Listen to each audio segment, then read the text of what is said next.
Hi there. It's time for another collective worship. Isn't it amazing how quickly the weeks are flying past? So it's really good to be sharing some thoughts with you today. But let's begin by greeting each other with peace. Peace be with you. And now I'm going to light our virtual candle to show that this is a time of reflection. So if you've had a fidget and you're sitting comfortably, let's begin. So today I've been thinking about infection. This past year, we've all been so careful to not spread COVID-19 infection around. Grown-ups have been wearing masks, everyone's been sanitizing their hands and washing their hands left, right and centre, because we know how easy it is to catch COVID-19 and then to spread it onto someone else and make them poorly. And we really, really don't want to do that. So everyone has been really careful. But I wonder if there's some things that we can spread around and catch that aren't like COVID and make us poorly. They are something good. Things that we do want to spread around. So thinking about that, I've got a story from the Bible to tell you. If you want to read it for yourself, it's in the New Testament part of the Bible, in the book that Luke wrote, chapter 19, verses 1 to 10. And the story today starts on one day when Jesus was making his way through Jericho. And the people of Jericho are fed up. They were fed up because they had to pay too much of their hard-earned money to the Romans. And they had to pay too much money to the Romans because of Zacchaeus. Zacchaeus was the man who collected the money for the Romans, which was bad enough because the Romans were the enemy. But Zacchaeus was worse than that. He made people give him extra money, and he kept this extra money for himself.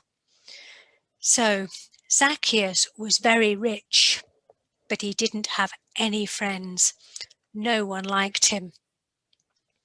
But on this particular day, Zacchaeus heard some noise out in the street, and he wondered what all the fuss was about.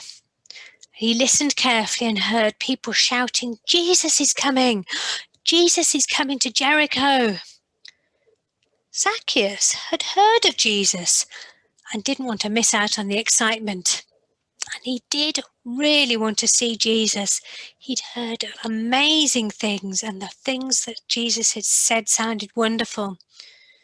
But when he went out onto the street, it was beginning to get very crowded. He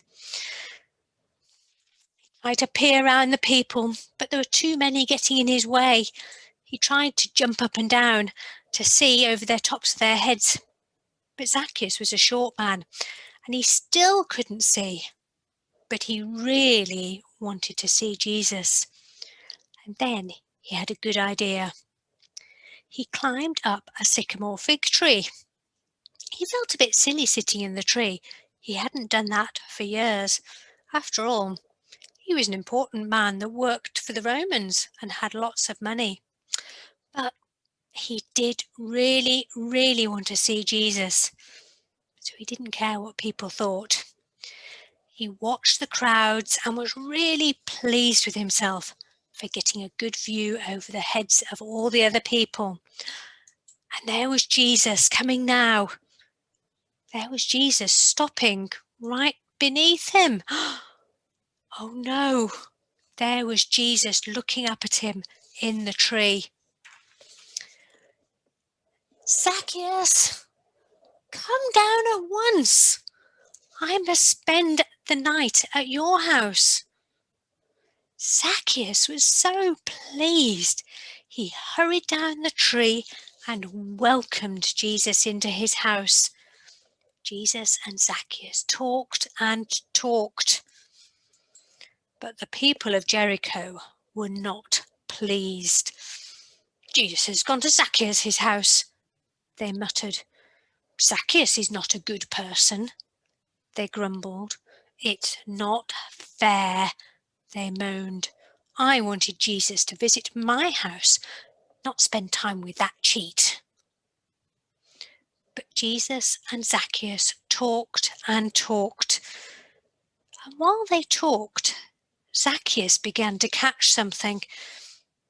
Zacchaeus began to catch Jesus' kindness and catch Jesus' goodness and be infected with Jesus' generous love. You know what? Zacchaeus began to change. In the end, Zacchaeus stood up and said, "Look, Lord, here and now I give half of what I own to those who are poor. And if I've cheated anyone out of anything, I will pay it back. In fact, I will pay back 4 times the amount I took."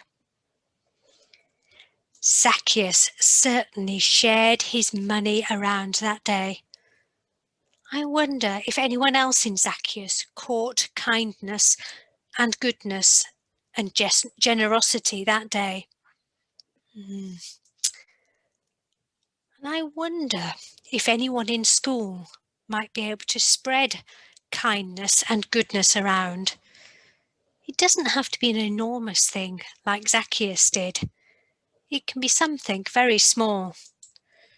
It can be a helping hand, or tying a shoelace, helping in the garden, or giving your mum a hug, sharing something that you've grown in your garden, or leaving a little surprise on someone's doorstep.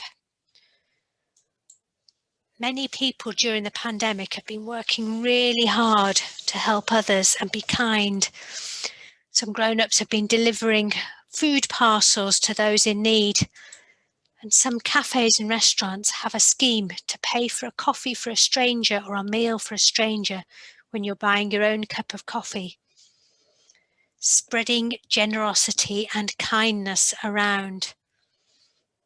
But it could be something as simple as spending time with someone, or as easy as a smile. Because being kind and generous and caring is catching. The more we do it, the more other people will do it too. Then the people they've been kind to will pass it on to someone else. And before you know it, kindness and friendship has spread through the school and through your families and through your village and your town. Who knows where it might end? But it is time to end our collective worship. So I'll finish with a prayer. If you'd like to join in, you could say Amen at the end, or you could even turn the sound down and read the prayer out loud yourself. But if you're not sure about prayer, then that's okay. You can just use the words to reflect. So let's have a moment to think about how we could be kind and generous and helping.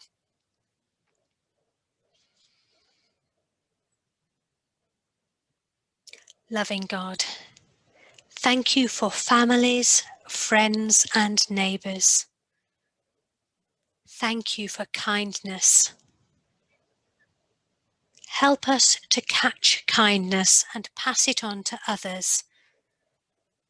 In little ways, help us to change the world. Amen.